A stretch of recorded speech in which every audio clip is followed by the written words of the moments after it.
আসসালামু আলাইকুম ওয়া রাহমাতুল্লাহি ওয়া বারাকাতুহু। সম্মানিত দর্শক ও শ্রোতা, আজকে দুইটি দোয়া আলোচনা করব, যে দুইটি দোয়ার অনেক অনেক ফজিলত বর্ণিত হয়েছে।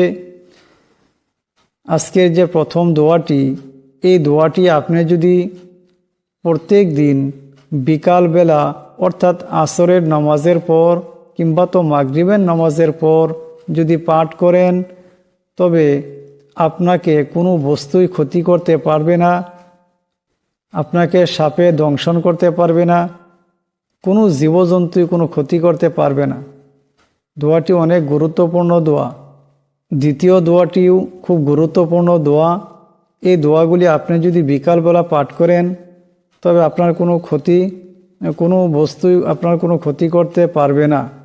যদি এই দোয়া পাঠ করার পর যদি আপনি না জানিয়া বিষ পান করে ফেলান, তবু ইনশাআল্লাহ কোনো ক্ষতি হবে না। এমন ফজিলতপূর্ণ দোয়া। আপনারা এই দোয়াটি শিখবেন, শেখার পর আমল করবেন।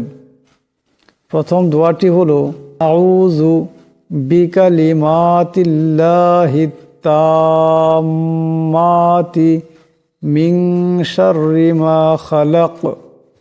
আউযু বিকালিমাতিল্লাহিত তাম্মাতি মিন শাররি মা খালাক।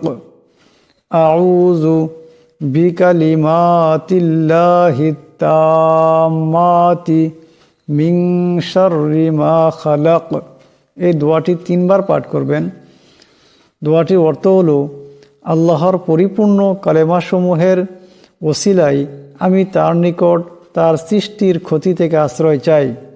দোয়াটি বর্ণিত হয়েছে মুসনাদে আহমদ, হাদিস নম্বর 7898।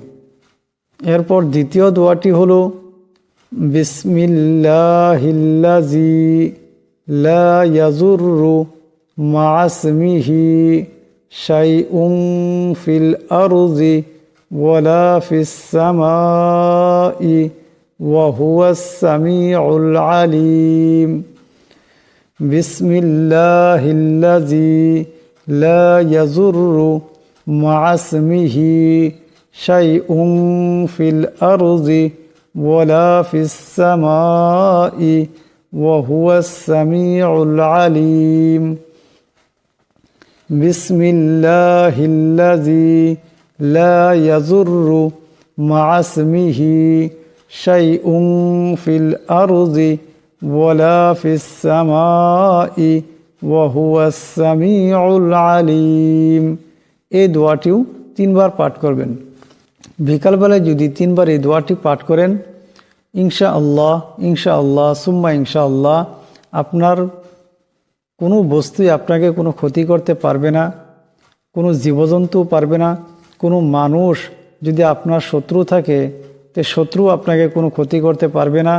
কোনো জাদুকারী আপনার উপর কোনো জাদু করতে পারবে না। সমস্ত বালা মুসিবত থেকে আপনি নিরাপদ হয়ে যাবেন ইনশাআল্লাহ।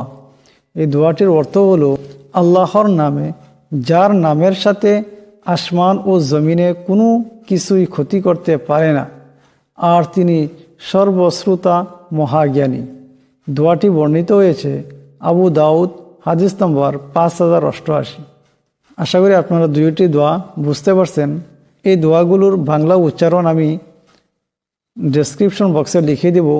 আপনারা যারা আরবি পড়তে না পারেন, তারা ডেসক্রিপশন বক্স চেক করে বাংলা উচ্চারণটি স্ক্রিনশট নিয়ে নেবেন এবং শিখে নেবেন।